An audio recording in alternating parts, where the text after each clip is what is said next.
Alaska to go north to rest his home. North to Alaska to go north to rest his home. Big Sam left Seattle in the year of '92 with George Pratt, his partner, and brother Billy too.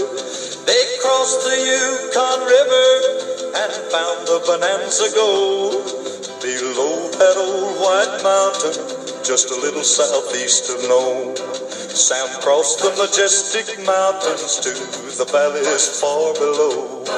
He talked to his team of huskies as he mushed on through the snow, with the northern lights running wild in the land of the dark here. No, the only DPs when I left were Judy Smythe, and Annie Olsen, probably the Brillo pad, and Sue Huggins. Right. who was the Brillo pad? Very good friend of Alistair's. Yeah. Who was that, Al? Miss Mulberry. Oh, blimey. Evening, Hi, John. John. Good evening, all. Good evening. How are you all? It looks as though it's very sunny in Yes, this is New Broadstairs. today. We can't quite see the pier. Have you hidden it? You'd be surprised what goes on in the pier. We've only got a little jetty here, unfortunately. Oh, is that what you call him? Is there a cottage at the end? No, I think that's just before you go on. That's where you get your ticket.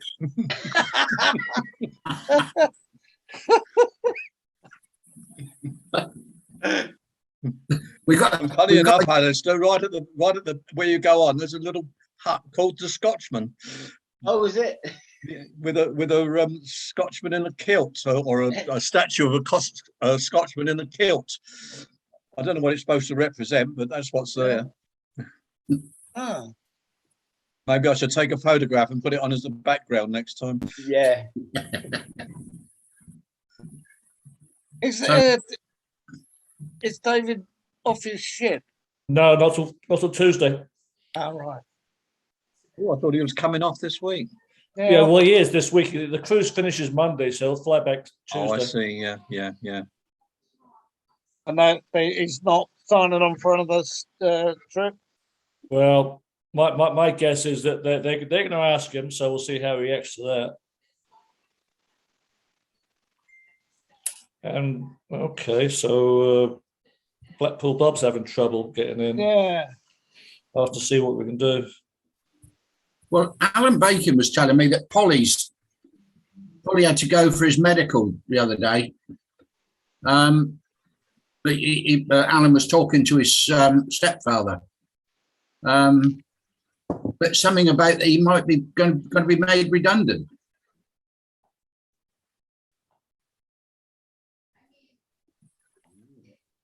Where is Polly at the moment? He's on the West Coast? He's still at home, yeah, down in Walton on the Naze. Well, Frinton, whichever it is. Right. I thought it was one on the West Coast then. Was working for Princess Cruises in the office. Wasn't that Polly? No, Polly at sea. Yeah, I know Polly.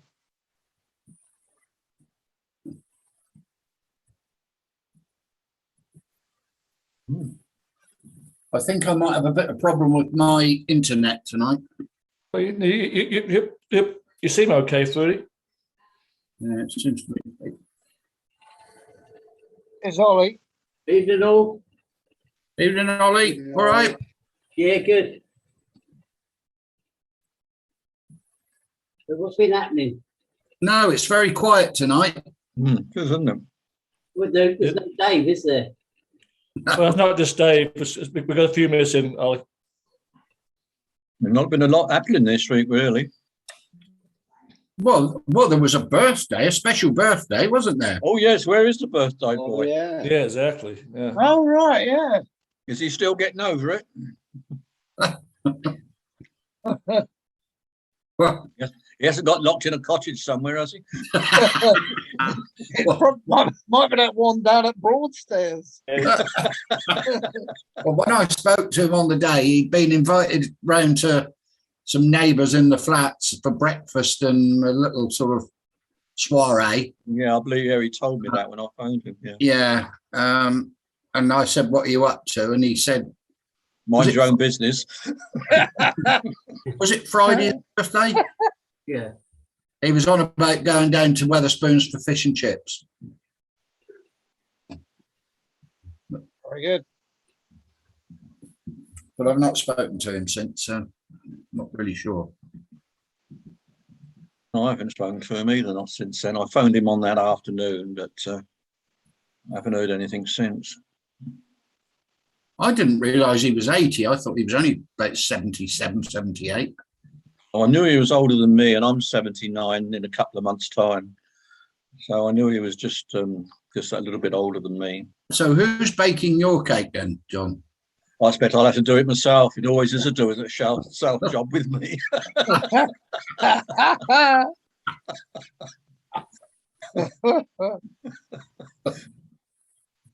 I made some nice little brioche this morning, a couple of loaves.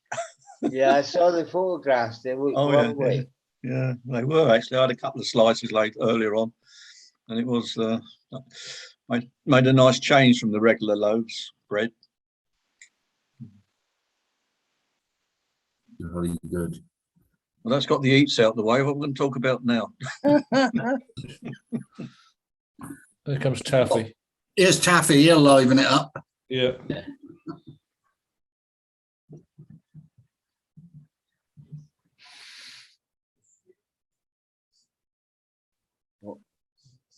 Well, Was there someone round in Rams in Margate last week? I saw on the web. I wasn't quite sure who it was. It was on. I think it was on the Crew Bar site. Here comes That was in Margate. All right. Mm. Evening, Alan. Hello, Dave. Hey, Taffy. Is your Hey, mic on? Taffy. Yeah, no. hello, Bob. Oh, not there with the ship. All right, Al. Ollie, how you doing, boy? I'm doing well. Evening all. Hello, Bob. Hi, Al. I'm very well. All right. Yeah, you okay? Oh, look, we've lost one. Where are we? There he is. There he is. There's Blackpool Bob. You got Yeah. in there, I Bob. I couldn't get in on my computer tonight. I've had to use my phone. Yeah, sometimes if things happen, but thanks for persevering. No, I had a bit of a Right. job. I tried to get in, then I had to log out and come in again. Yeah, must be a Zoom thing. Well, I wonder if that's why we haven't got many people in. Possibly, yeah. I don't know. Comes Brendan. Normally they say something if that's the case. Hello, Brendan. Hi guys, I'm sorry I'm late. No, it's okay, Bernard. Brendan. I was All right. having a nice Sunday roast that Sherry cooked. Yeah. How was Yeah, everyone? I Good. believe you was around and saw Dave Morgan earlier this week, Brendan. Oh, I did, yeah, I did, and I was, Dave lives in a McCarthy Stone retirement complex, John, as you know. Yeah, I've been And, there. Yeah. My brother's in the same place. Oh, is he? And, Yeah. yeah, I've got a brother who's got cerebral palsy, and it works out very well. But he was there when we arrived because I brought my daughter and son-in-law and the old fella up, and so I grabbed him and I said, "Dave, you've got," and I started to go over it all. But Dave's a little bit, how can I say, he's failed a little bit, hasn't he, John? To be fair, Yeah. and his wife Brenda picks up all the sort of IT stuff. So I explained that if I got her mobile number, I'll then get Alan to load it onto Seagoing Friendships, and then she'll pass on the messages to Dave as they come through. And then I told him about the reunion, so I forwarded on the emails about the P&O reunion, and everyone that was on there. And I'm pleased to say that Dave has made has contributed and put a few comments on and stuff like that. So I think you're doing good. I think it'll really lift him up. Especially Yeah. That's good. That's You know, I good. must try and get round there again sometime. I keep meaning to, but it's one of those things that. yeah. But it's too. I haven't got transport, so I have to go by bus, and it's I've got to change at Ramsgate. I go from Broadstairs to Ramsgate to get the bus to Dover, so it's a little bit of a. Well, I could always pick you up, John, and we could do a sort of round trip thing and make a day of it. You know, Yeah, that'd be nice. just need to get something organised really with.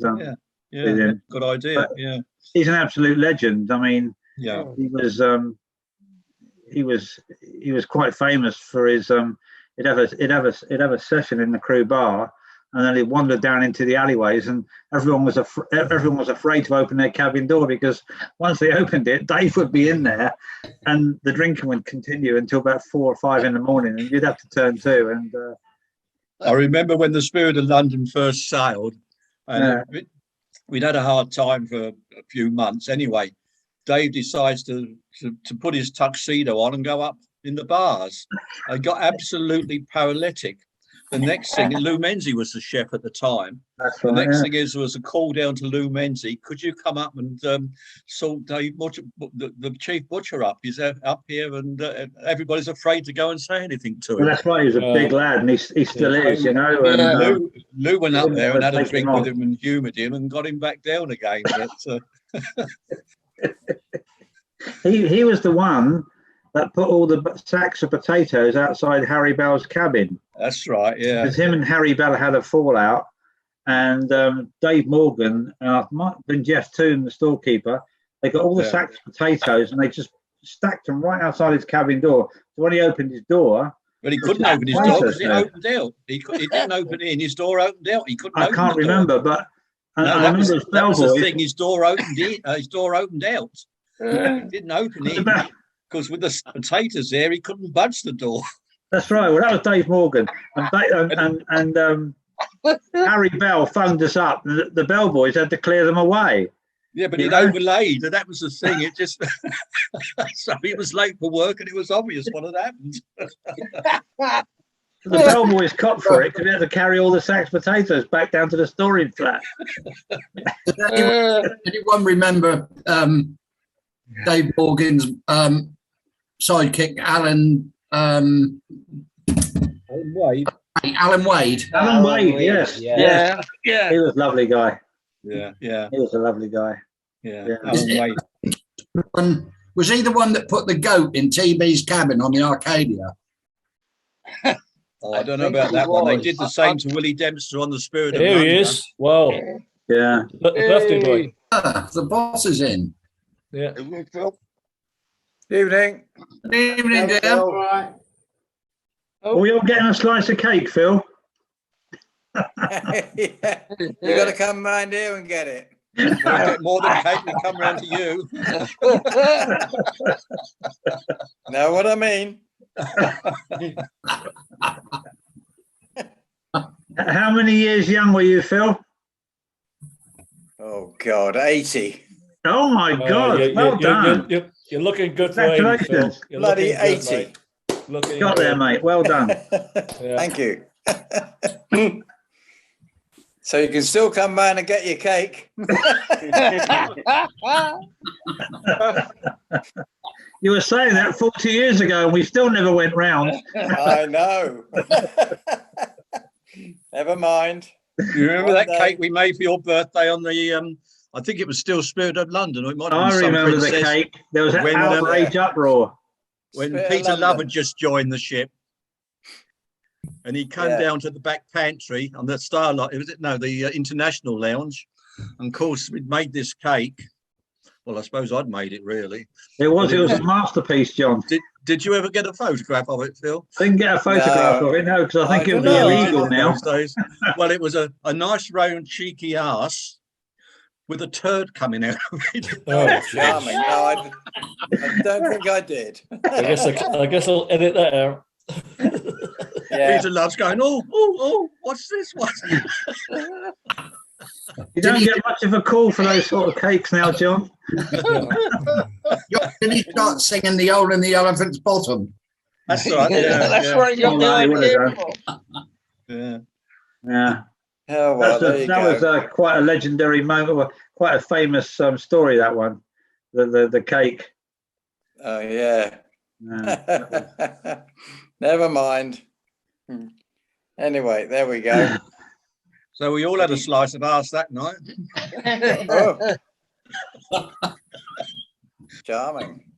Very sad news about Jimmy Greaves. Lovely Oh, picture yeah. behind you, Pete. Yeah. Yeah, Right. that was when he was 17 at Chelsea. I know. Just been Yeah, that watching it on the news now. That was yeah, it's Very well, sad. he was very ill. I met him a few years ago, and he wasn't well for about the last 10 years of his life. Actually, it had taken its toll on him. But when he got when he Hello, had the Mrs. stroke- Alistair. Come on, I'm Pete. just into the pub. Sorry, boys. I get Alsatian.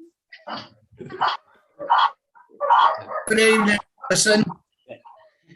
What's that? It's Wait. role reversal. It's Bob. Bob's on. Me. Right. Right, turn it off. I've got Bob in the stereo now. Bob, you need to log out of your phone. Just try to turn it. I'm trying now. I can remove it. Sorry, Pete, you were saying about Jimmy Greaves.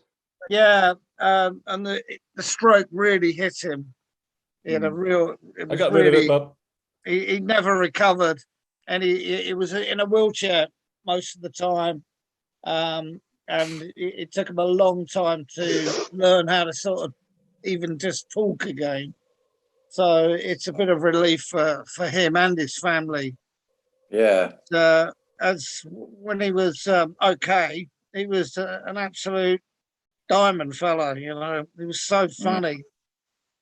The once he gave up alcohol, what was it, in '78, he never touched another drop. It was quite remarkable how he managed to get through that, because he was a real bad drunk before that. You know, people tell stories about him going around bins and that, looking for bottles just to take a last slurp out of a vodka or a wine or anything. I tell you, the other one who's like that is a Kenny Sampson. Do you remember Yeah. him? Ex-Palace. Yeah, he's in a really bad way. His last time I heard of him, his family found him on the streets of Bristol when he was still living in South London. You know, he got himself there somehow, but he was in a right state. So, Mm. but I as a player, always wondered, Jimmy Greaves, because Alf Ramsey was a very shrewd manager, as we all know, whether Alf knew he was drinking when the World Cup came around. they all did it, Brendan. Yeah, yeah. You know, if you talk to some of the players from that time, it was a regular thing. You know, his best mate was Bobby Moore, and their other mate was Harry Redknapp. And Redknapp used to say it was nothing unusual for them to roll in at 5 o'clock in the morning on the day of a game. Mm. You know, and Bobby Moore used to have a training regime. Like he'd turn up for training, and the first thing he'd do is run about 2 miles around the pitch, because they used to train at the grounds in those days, just to sweat out the booze from the night before. And Jimmy was a bit like that as well. He wasn't a good trainer. In fact, there's a great tale about him at the old Spurs ground, where they used to go off on a run to start before the training, and he used to disappear out the ground onto the track where they used to run to, and then they go off up a hill into some woods. And he used to meet the milkman up there, and the milkman used to give him a lift back to the actual building and dressing rooms, and he'd just hide in the bushes there till the rest of the team came back, and he'd go into the ground there just like puffing that he just ran out of breath. And it was that the milkman had given him a lift back in the milk float. Yeah, he was a tremendous character, but tremendous footballer, amazing talent. if you look at some of the old newsreels that have been around today, you know, he reminds you of the only player that I could sort of say it would be an equivalent. Of course, you can't do that really with the ages. Would be players in the modern game, be Messi, and in before him was someone like Puskás. You know, he's right up there. You know, people tend to forget he just wasn't a goal scorer. You know, he used to make a lot of goals, and he was, you know, brilliant at what he did. Yeah, very sad that he's gone today. Oh yeah. Very sad. I mean, a lot of schoolboys of when we were schoolboys, I remember we all used to sort of, you know, be when you're playing football, you were Jimmy Greaves or Georgie Best, or you know. Now they're all gone. They're not all gone, but they're going very quickly now. Tell you what, when I went to secondary school in 1963, we had a teacher, Mrs. Moore. She was old as heck, but when she heard all the boys talking football, she always told us that she was Jimmy's teacher up in London. Really? Yeah. So Really? we were impressed, obviously. Yeah. So you must have remembered seeing him, Bob, didn't you? Yes, I saw him a few times. I was just going to say, your team, I can remember when Blackpool were in the old First Division and Chelsea came to play on Blackpool on the Saturday afternoon. We were out on the Friday night with my mates, and we were in this club, and all the Chelsea lads were in there. There was Osgood, Venables, the whole lot were there. They're all on the piss, gutless. Yeah. But they all used to do. I don't know if you remember that Osgood got his leg broken. That was that weekend. Yeah, didn't you win 6-2 or something ridiculous? Something like that, yeah. Yeah. And they all got, Tommy Docherty was the manager, wasn't he? Right. And they all got banned. Yeah. Or suspended for a few weeks because he found out they were all in the pub up at Blackpool. It was a club, yeah. We were drinking with them. Phil, a lot of football teams used to travel on the cruise ships, didn't they? They used to go out to Australia and places like that. Yeah. I never encountered it myself, but I know a lot of they teams were often on board. Yeah. Cricket teams always used to do that as well, didn't they? Cricket, yeah, they were often on board. Yeah, the English Australia, cricket teams have got South Africa, Australia. That's right. Yeah. I got a card somewhere. My son was a apprentice on the Grand Princess about 2000, something like that. And the 1966 World Cup lads were on there as guests, and I've got all their signatures on the back. Oh, of really? Wow. Wow, nice one. Yeah. Very good. Very good. I remember I served in the William Forskin room on the Canberra. I served Billy McNeil and his wife coffee, but they were travelling as passengers. It wasn't anything to do with football. But he was a lovely man. Yeah.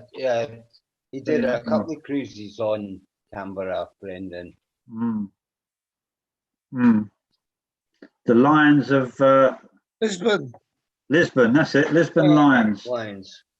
Lisbon Lions. That was the first time I really sort of woke up to European football and understood what those guys did then was quite remarkable, really. Because they were a very tough team, the Italian teams, but there were some fantastic footballers in that Celtic team. One thing, all the players who played in the final for Celtic all lived within 25 miles of each That's other. right. That's quite a famous statistic, isn't it? Yeah. Yeah.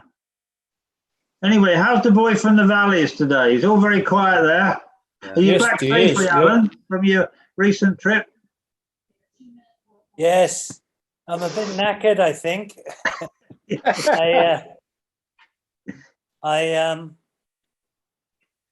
I drove back overnight. Oh, really? I had a lovely day out Friday, and I cycled the Thames Path. And when I got back, there was a What little one? Yeah, it runs the whole length of the Thames, right to to the source. Yeah. And I've cycled it from Newbury to Greenwich before, not in one go, but I had a lovely day. When I got back, I picked up a message. Everything's gone upside down everywhere. I know everything's starting to fall to bits.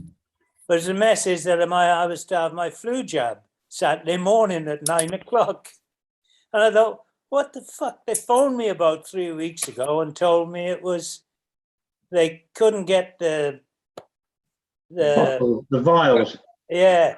Yeah. So We had the same message. They made another appointment for me on the 9th of October.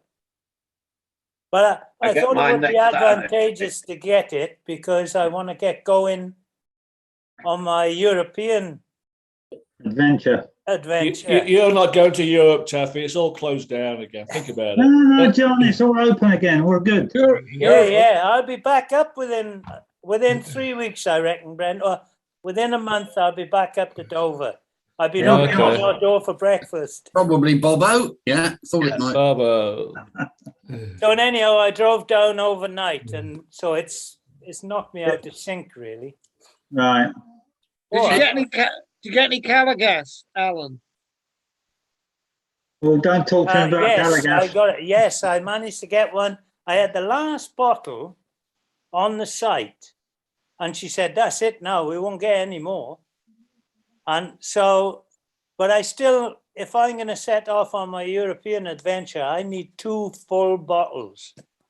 So, because Europe doesn't do them, you can't get them over in Europe, that style and that thing. So I'll be shopping around for the next few weeks trying to get hold of another one. But it's Can't you just get your one own thing filled up? after. Can you not go to the depot and get it filled? Oh, Bob, I even went to the main dealer in Margate, the Calagas main dealer, and even they couldn't give me a bottle. Because There's a place here you can take your bottles down and get them filled up. Well, it's technical, but you have a drive up here, get on your bike and come up here and get one filled. Evening, Bobo. Evening, Bobo. Hi guys, how are you? I'm still in Southsea, but I'm going back to London tomorrow on the train. So back to yeah, so it's good. It's good. Yeah, I've had a good time down here. Time to move on. I'm like a gypsy, so I need to sort You're off to Cyprus soon, Bob?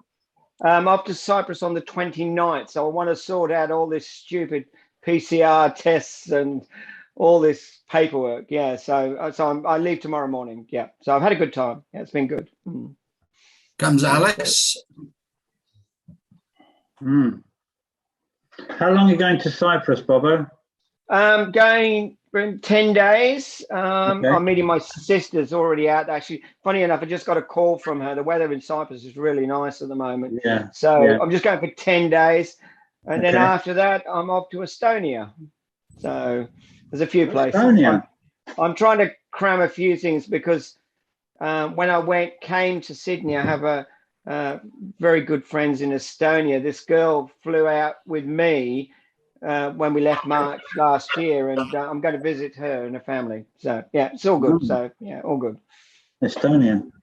Yeah. Riga? Is it Riga, the capital? Yeah. Is it? I can't remember what it is. Yeah, I think it is. so. It is, Brendan. Yeah. Evening, Alice. Good evening. Hi. Mr. Baker. Hi, Alan. Sorry I'm late. I had a long phone call with a friend of mine whose tortoise has got a cold. Well, that's big news. Yet to take it to the vet. So he was telling me a tortoise has got a cold. Yeah, so very sorry. I know I sent all my sympathies for him. How do you know when a tortoise has got a cold? I asked the same question, but I suppose when it asks for a couple of paracetamol, that's a clue.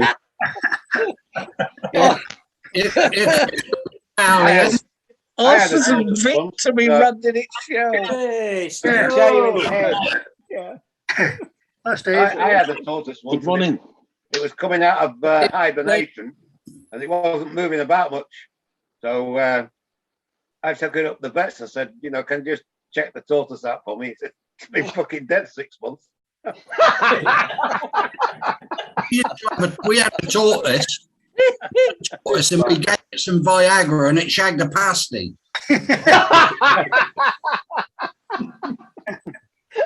These tortoise jokes are getting out of hand. Yeah. Never mentioned it now. That's a funny one, Alan. I like it. We should tell the new arrivals that this crew bar has been dead as anything for like 20 minutes. And thanks, guys, for coming in and livening it up. And something. I've learned something today. You can give tortoise paracetamol, but for fuck's sake, don't give it Viagra. His head will be sticking out. Oh, sorry.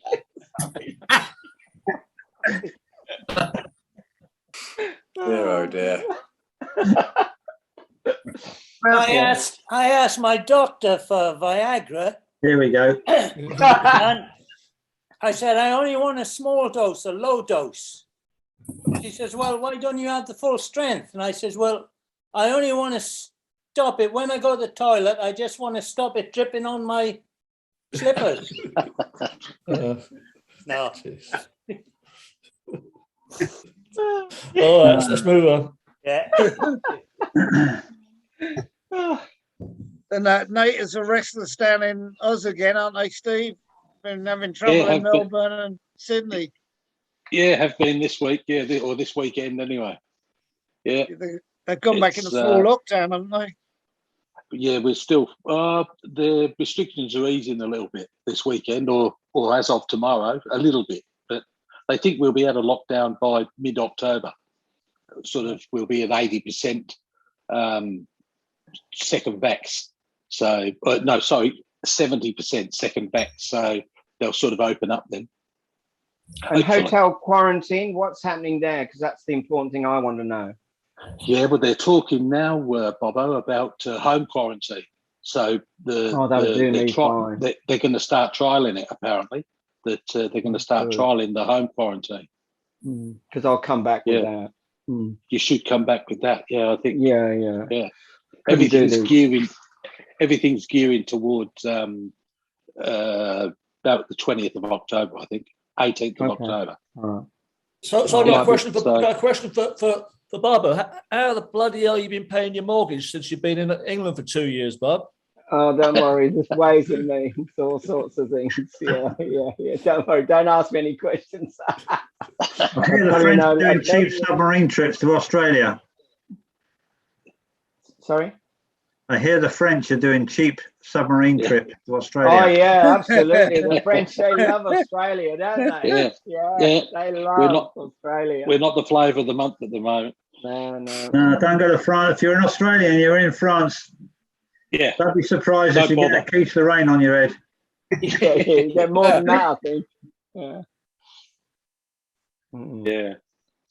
It's just as well because the weather's heating up. We've got some good weather, sort of 28, 29 degrees now. So things are warming up. People are wanting to get out, and they're starting to flaunt the rules a little bit anyway.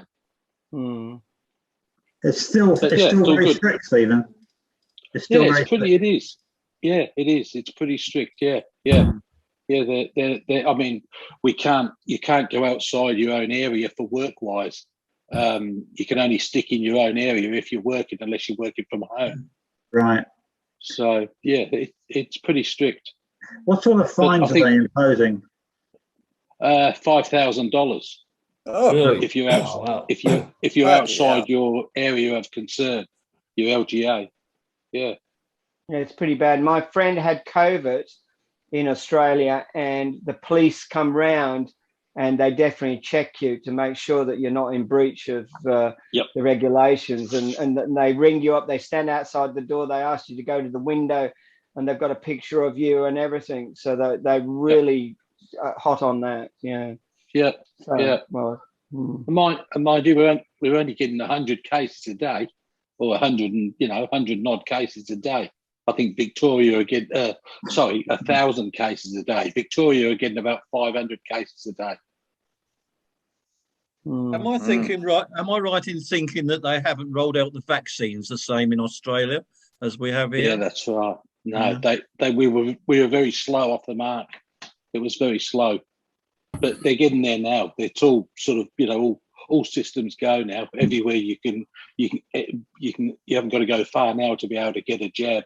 It's it's much better now, but they were slow off the mark. I got a question for all you guys. In America, USA, maybe not Canada, this country is completely divided. And so now people look upon people who refuse the vaccine as the enemy, like the Trumpers, the Republicans. There's no ifs or buts about it. If you're refusing to get vaccinated, then they're the bad people in America. Is that the same in England and Aussie? Definitely, it will be the same in Aussie once we get out. Yeah, yeah. It's certainly very similar to that here, but obviously it is a minority, because when you look at the percentage of people that's actually had it, but some people, and one of the people actually comes on here. She was on last week, and she's sort of really a protester about you shouldn't have to have it, but I don't understand why. To me, it's like thinking the Earth's still flat. Yeah. Well, originally, I suppose you could understand. Originally, I suppose you could understand that, but now it's been proven it works. That there's no excuse for not to take the vaccine unless you've got a medical problem that prevents you. Exactly. 90% take up, though, haven't we? Well, I've got a family rift with my daughter and son-in-law. They won't have the vaccine. And so anyway, I give up talking to her anymore. But I said to her, but also, you need to have it. You've got 2 young children as well. But anyway, it has caused a little bit of a rift with my daughter and I. So I don't say too much. I don't want to, fall out with her or anything like that, because she's a lovely girl. But, anyway, the reasons, I just can't believe it. I said, well, look, if you want to travel, you're certainly going to have to have it. I mean, she wants to come and see me in the UK eventually, and I've just managed to get her a UK passport, which is really good and handy for them, because they want to, visit me before I probably go back. But I said, Alison, you won't be able to do that. You'll need to have a vaccine, because it's going to be, it does divide people, though. I've heard of other friends where it's literally some people, there's some friends of mine, friends of friends, that they're not even talking to the person. Oh yeah, because they're not that's like same here, Barbara. Yeah. Yeah. They've actually just made it law here that it will be a split divide. If you haven't had your 2 jabs, you won't get into pubs, clubs, restaurants. You won't get into events or anything. It will be split down the middle. You won't get in, but it's not left up to the proprietor of the business. They've just mandatory. It's made it law now. Yeah. So once we do get out, there's going to be all kinds of problems. Yeah. I feel sorry for the businesses who are going to need the business, obviously. The small business who. As a group of merchant seafarers, all of us here, I would have thought we've had more vaccines than hot dinners. I mean, I've had a few vaccines for other things over the years. We never blinked an eye, did we? Did we ask what they were? What was in it? No. Did we ask? We didn't even think about it. Brendan, If you didn't take the injections or the vaccines, then you wouldn't have a job. It was as simple as that. Right. Brendan, were you suggesting some of us have had a lot of pricks? I nearly said that, Fruity, but I thought I'd leave it for you, because you're bound to come in with something like that. More tricks than a dartboard. Like a damn dartboard. I remember the nursing sisters. They weren't the most sort of they didn't have a great bedside manner, did they? Certainly, Well, especially you when they're didn't- jabbing you up the bum. You didn't. They were sober at bloody 8:30 in the morning when they did it. You Do you remember a nursing sister called Alison Ross? Yes. Oh, Alison, She was yeah. Scottish. Yes. She took no prisoners. I played football one day. I can't remember. It was in Mexico somewhere, and I cut myself down my leg on a shard of glass, and it was like a very thin, very narrow, but it was a long cut, but it wasn't very deep. It was like a scratch, just a bit more than a scratch. And I thought, well, I better go and see her just in case it turns into something a bit more nasty, you know. So just before turning 2, I went up there, and I think she'd had a few, and she was quite upset that I actually disturbed her drinking session with a couple of other officers or doctors. And I went in there and I said, look, I've got this cut down my leg. And what I remember doing was her getting it seemed like a scrubbing brush, covering it in antiseptic, and just scrubbing up and down the leg. And I was in agony. I screamed out. She said, what's the matter with you? She gave me a sort of whack. And then that was it. Off you go. No bedside manner, no, we'll take it easy on you and let's see what you've got here. It was a straightforward, but it did the trick, actually. She did do a good job. But Well, I first met Alison in '66, I think it was, on the Chitral. And that was I just got promoted to Chief Baker, and it was my first trip, and I had to join the ship in KG5. Well, from where I am to get to there, in those days, I used to go by train, and then I had to cross over Gravesend to the ferry and one thing and another. In doing so, I'd got my suitcase, and I was getting a bit of a backache afterwards. Anyway, I eventually joined the ship, and I was having a little bit of trouble going out. And we got to, I think it was called Port Swettenham then. The name's been changed since then. But we broke down there, and we was there a week in Port Swettenham rather. And from there we went on to Hong Kong. Got to Hong Kong, and I was ashore with Harry Schubert was the chef, and I can't remember the chief steward, another bit of a gangster. But we was ashore for lunch and had a couple of drinks. On the way back, I said, Harry, I don't think I'm going to be able to turn 2 tonight. I said, my back is absolutely playing me up. Anyway, I laid down, and I couldn't get up after that. About 3 o'clock in the morning, I'm banging on the bulkhead, and Harry comes in. I said, Harry, can you get me to the toilet? I said, I can't get out of my bunk. Well, with a lot of agony, I eventually got me there. I said, I'll go and get the Nyson sister down. Well, that was Alison Ross. She came down and gave me a painkiller injection. She said, I'll get the surgeon to come down as soon as he's up in the morning, which he did. So he said, I think I'll have to have a second opinion of this. He said, I'll get you an arrangement to go ashore for an x-ray, etc. Well, they took me off the ship on a stretcher. There was Kevin Ward, Harry, I forget, it must have been a doctor. There was 4 of them carrying me down the gangway on this stretcher. Well, they got me to the hospital, and I was kept in. And I'd got a slipped disc, but where the disc had slipped, the gristle had come out and was touching the nervous system, which had paralyzed me.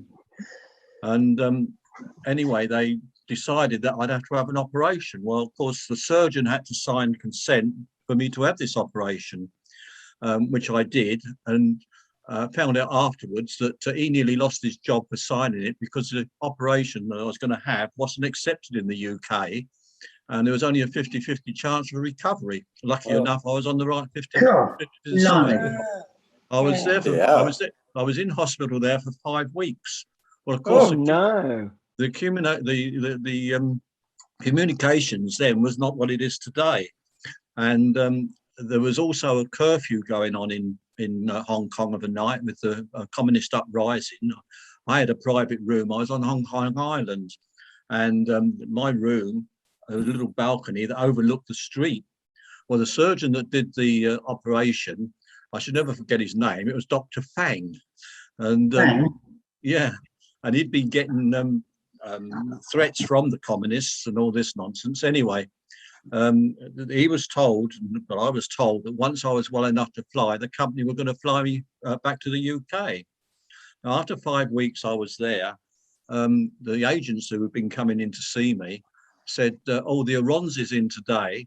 We're going to put you on their DBS back to the UK. Well, the surgeon was against it. He said, well, I was told he was going to fly back. And they said, well, this ship's going back to the UK. This is the regular thing to do. So he said to me, how do you feel? So all I wanted to do was to get on my way and get back to the UK. And they said, oh, don't worry. He said it'd be like a convalescent. He'd be in a passenger cabin and he'd be like a convalescent.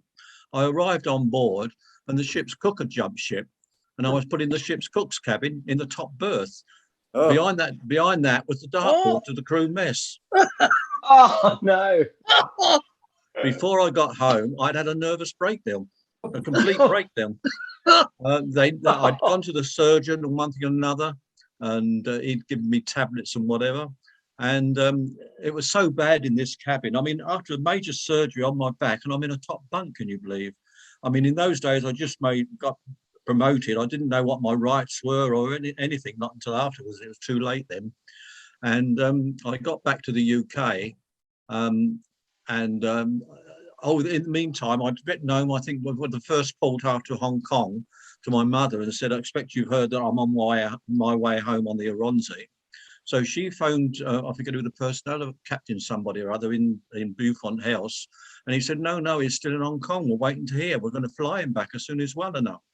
So he contacted the ship. The next thing is he's phoned my mother and said, oh, you're right. He said, your son is on his way home on the Aronzi. And then, anyway, I got home. I'd lost a lot of weight. I went down to about 60 kilos. And I was, as I say, I'd had a nervous breakdown and was still suffering. I was off sick for 10 months and the company kept me on full pay the whole time. And at the end, and they then apologized to me for what had happened. They took responsibility of all what had happened to me, because it was an absolute nightmare coming back on that Aronzi, I can tell you. Absolute nightmare. But yeah. That's horrendous, John. I mean, the operation itself, 50-50, you know. Crikey. Of course, I was on drugs, obviously painkilling. I don't know what they were. But as soon as I went on the ship, I was completely off these drugs. Well, as I sort of come to realise afterwards, I was sort of on a cold turkey, I suppose. Coming down off of them, Yeah. As I say, I'll tell you what, John. Alfie Annett was a chief baker on there, and he got a day bed in his cabin, and he said, when I went on board, I was given a set of whites. Sean Kinsella was the chef, and I was expected to work as well. John, do you ever play darts? Do I ever play darts? I did. I did once. I bet you know the best get out. Know the best what? Best get out. Score. I think I had the best score every night that time they threw a dart, I think. No, it was a nightmare though, it really was. Must have been, yeah. What a story that is. I always found them. I'm still here to tell the tale. The medical teams I always thought were very, very good to the crews and stuff. You know, they always looked after us. And yeah. Captain Atkinson, that was the personnel officer's name in Beaufort House. Yeah. He was. I'm sure we all encountered them. We had quite a few people dying, and I remember being on the Sun Princess, and the travel agency had sent through this lovely bottle of wine, which we obviously provided. And this chap was about 89, and he went off on a tour, and he came back, but he died going up the gangway. And he never made first sitting. So you're happy for the waiter? We used to have those chains round us with a drink, with a little cup. Oh yeah. And so we got the bottle of wine there, and I said, well, what's happened to him? And they said, oh, he died coming up the gangway. And I said, well, it'd be a shame not to open it. I'm sure it'd approve of us opening it and everything. And they said, oh yeah. So I obviously, then we had a little taste, and we drank it all. But did you drink his health? Sorry? Did you drink his health? Yeah, we used to. Well, we sort of celebrated it. I can't remember his name now, but they used to have quite a few deaths. If someone as you said to me, they used to have a sweep on the world cruises. I didn't do them. I mean, I know where they would bet how many would make it and wouldn't make it. But I don't know if that's true or not.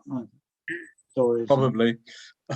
There's quite a few died. I think we had one on the Oronzi when we had the typhoid as well, I believe. Yeah. How many were going to get landed? Brendan, on the Canberra, on the World Cruises, I think they used to have a snuff it sweep. They used to have quite a few burials at sea as well, didn't they? I remember. Oh yeah, in those days, yeah. I mean, Arthur Keating. You remember Arthur Keating? He told me a joke once. I don't know. I'm sure everyone's heard it, but it was where they were. Him and another. They were told to prepare a body for sea, and they were given a bottle of rum to do it. And you put the stitch through the nose and all this stuff, and you prepare it in a canvas bag and you put weights on it. And by the time they'd finished off most of this bottle of rum, and there were 3 sheets to the wind, and the ship lurched and the body went over. Before so and they were on their way down, so they got some sacks of potatoes and covered it, put a flag over it, and then obviously the captain did the service, and the ship had stopped for the service, and they lifted the thing up, and all they could hear was plop plop plop into the water. But I think that was one of Arthur's, it's an old story. But they did do a few burials at sea. Well, Alan, you were on Oriana as well when Cyril Smith, the coxswain, died. That's right, yeah. And he died, did he? Cyril, the old guy. Yeah, he was driving a lifeboat in Acapulco. Yeah, I think he was, yeah. And he had a heart attack, and they buried him as we were going into San Francisco before we got to the bridge. Oh, yeah. They did it really about 7 o'clock in the morning. All the crew mustered on the aft deck above the stern gallery. Wow. I can tell you a story about Cyril. When me and my wife were in New York, we were having dinner at the top of the World Trade Center in the windows of the world, and we're looking out, and I said, holy cow, there's the Oriana. She was in New York. Well, we went down there, and Cyril was on the gangway, and he let us come on board. This was before all the security nowadays. Yeah. That's the last time I saw him in New York. Yeah. Well, my first trip to sea was on the Oriana, and Cyril was there, and I was third baker, but I went acting as assistant pastry cook because I was a pastry cook short. And he used to come in every afternoon for his tab naps, and I mean, got to know Cyril quite well in those days. But no, he was a hell of a nice guy. Absolutely, yeah. How long was he at sea, guys? Because I do remember him on Oriana, and if I remember rightly, Colonel, he was very good friends with Derek Crook. Yes, he was. Am I correct in so that the Derek Crook who just passed away is the Derek Crook that I knew on Oriana then? Well, he was. That's where I get confused with the name, because there must be a couple of them. I think he was on there from the maiden voyage. Yeah. Cyril was on there from the maiden voyage. Maiden voyage, yeah. Yeah. How old If was he you when he look at died? the video, Frozen. well, he would have been. I would guess he was probably in his. I guess he Frozen. Through his Wi-Fi problem, yeah. Yeah, it froze there. That's a shame. That's a shame. That's okay. And anyway, it's almost time for the traffic lights, Fruity. Wow, already gone quick. Okay, That's gone quick, yeah. It has. And when you all watch the replay on this, there's a special Dave video which lasts for about 11 minutes, which he did yesterday on the Hebridean Princess, which is great. Been waiting to see that. Yeah. When's he back, John? When's he back? How long He's is he back away on for? Tuesday. Well, I think he's back home on Tuesday. Okay. Yeah. Okay. It was terrible news about Jimmy Greaves, wasn't it? And also the bloke out of Only Fools and Horses passed Yeah, away. John- Boise. John, what's his name? Oh, John Boise Greason. died. Oh, Boise died. Oh, I Yeah, like Boise. Boise, yeah. Oh, blimey. I heard it on the news. And the other one was a composer, not very well known, but he was 93, died in New York. And his claim to fame was he wrote the Okey Cokey. There you go. But apparently, We've all done it.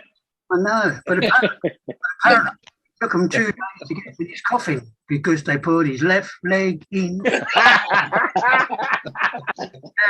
We fell for that one. We fell for that one, yeah. It's an oldie but a goodie. Oh, very good. Yeah. Right, gentlemen. The Colonel's told us it's nearly time to go. So Okay. I know there's not been a lot of us tonight, but I think we've had a little bit of a laugh and joke. So I'm going to put the red light up for the last time before our leader comes back. And as John's going to be playing the music in a minute, it's time to say goodbye. See you guys. It's closing time.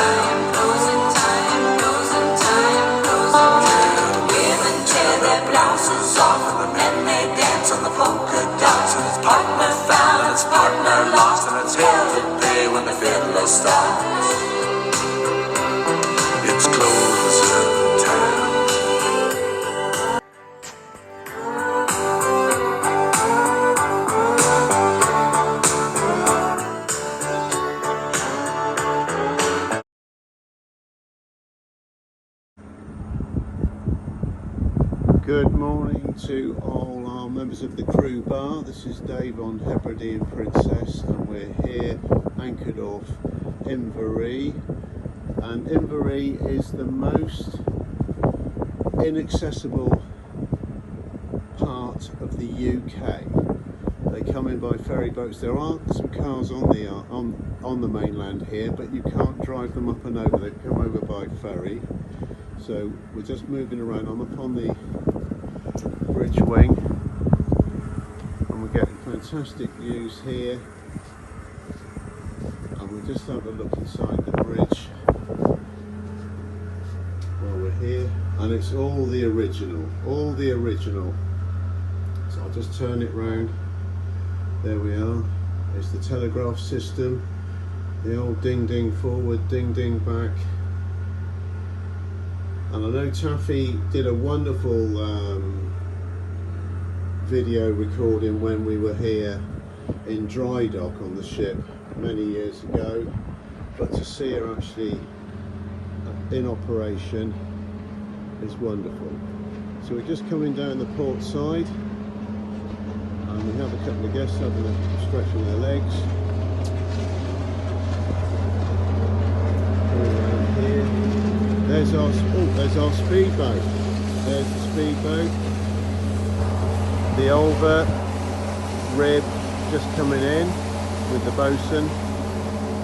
And we've also got two Hardy boats, which you can see one of them. I'll just zoom in slightly. There we go. Where is it? Where is it? Just round here. There's one of the Hardy boats. That takes 10 guests, and the rib takes 6. So just moving. And what a day! Fantastic. We've got blue skies here as well. There she is.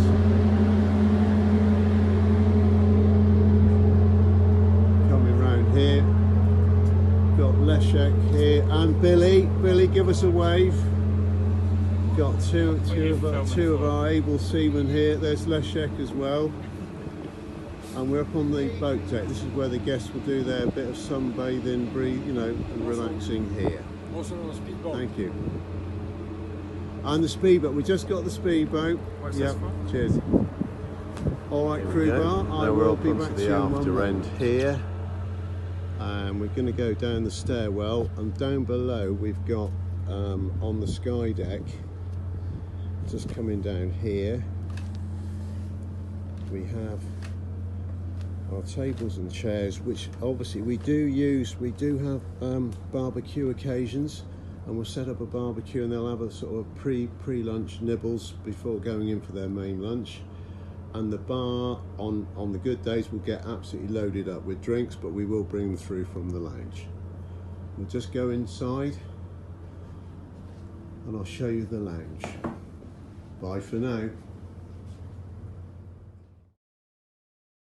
There's one deck below the lounge, and we've got the little shop here.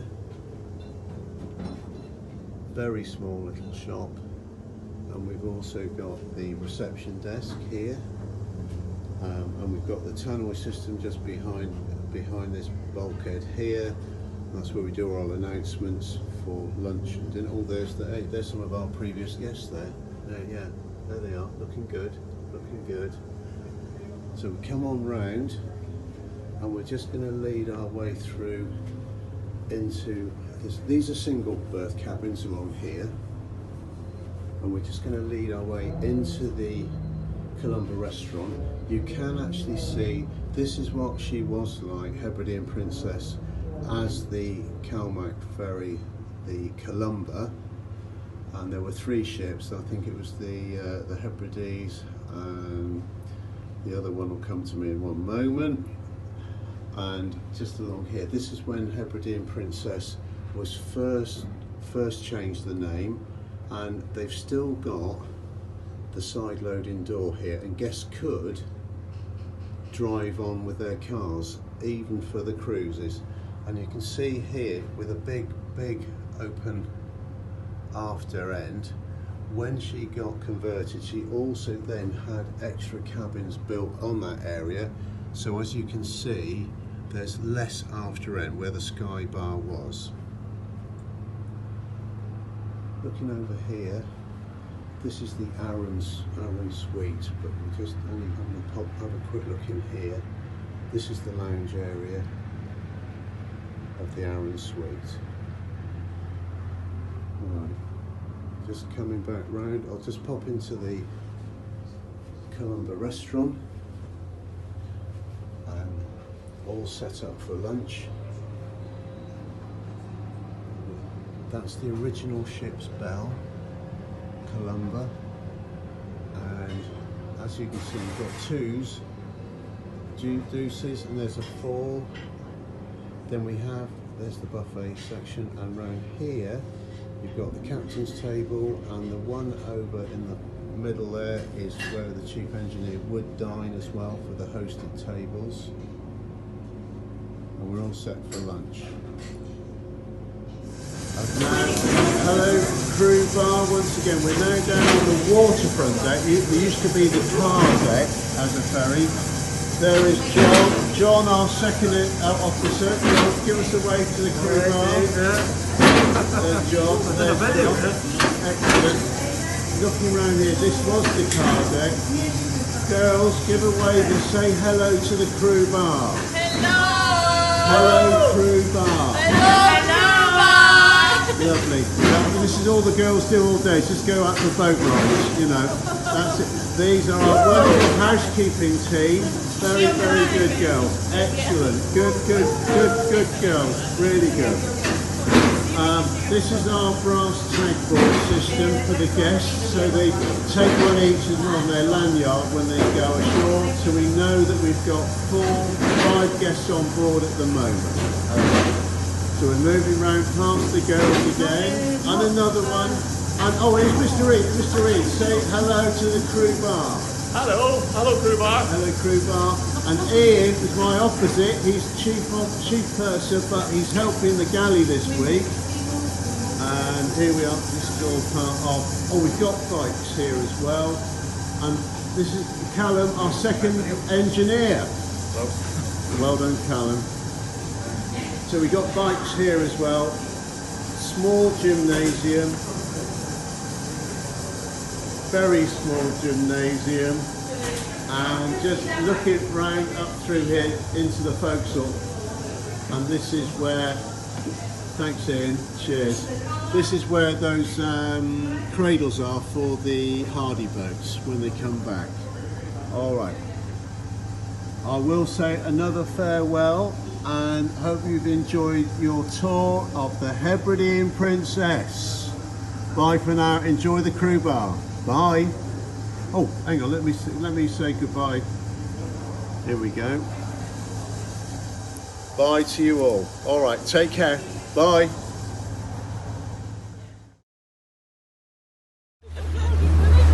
We're now just going with the girls for a little ride. The girls are here.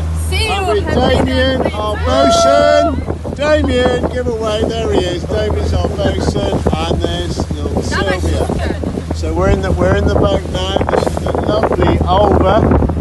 We just have it. What a day for it! What a day for it! This is the maximum speed now. We're now full throttle. We're nearly full throttle. We're going.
Everyone, this is Oscar from Ollie's Pocket with Oscar Tales. P&O, the founding. Arthur Anderson was born in the Shetland Islands in the town of Lerwick and was educated by his mother. At the age of 11 years old, he started his first job as a fish cleaner, and at 12 years old, started work in the clerical office. At 16 years old, he enlisted in the Royal Navy and was involved in the Napoleonic War. Paid off in Portsmouth at war's end, he made his way on foot to London and joined Brodie McGee Wilcox as a clerk in his shipbroking business. Wilcox was born of English and Scottish parents and had started his business in 1815. A partnership was formed in 1823 between the two men and called Wilcox and Anderson Company, and was aimed at carrying cargo and a few passengers on the Iberian Peninsula service.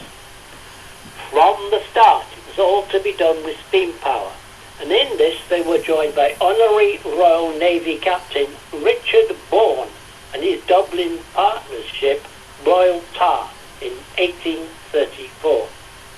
In 1835 they chartered William Fawcett of 206 tons and started the new company, the Peninsula Steam Navigation Company, and thus started the famous company.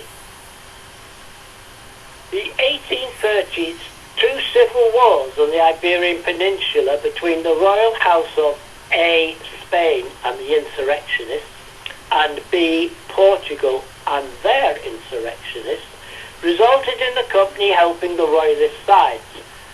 And not to put a too fine a point on it, gun running, a profitable adventure. It also resulted in the right being granted to fly two colours of each royal house and incorporate them into the house flag of the P&O Company, still used today. That is the red and yellow of Spain and the blue and white of Portugal. In 1836, they added to their fleet Iberia, Braganza and Liverpool, and in 1837 tendered successfully for the mail contract from Falmouth to Vigo or Porto, Lisbon, Cadiz and Gibraltar. The steamer used was the paddle steamer Don Juan. On the first run, however, the whole venture nearly ended the company as she ran aground on the homeward bound run in thick fog on the rocks of Tarifa Lighthouse at the southernmost tip of the peninsula. Anderson had the mails rescued by a fishing vessel and taken to Gibraltar, and later rescued all the cargo and thus saved the company's reputation. The mail contracts were to prove the mainstay of the company's expansion and continued profit right into the late 20th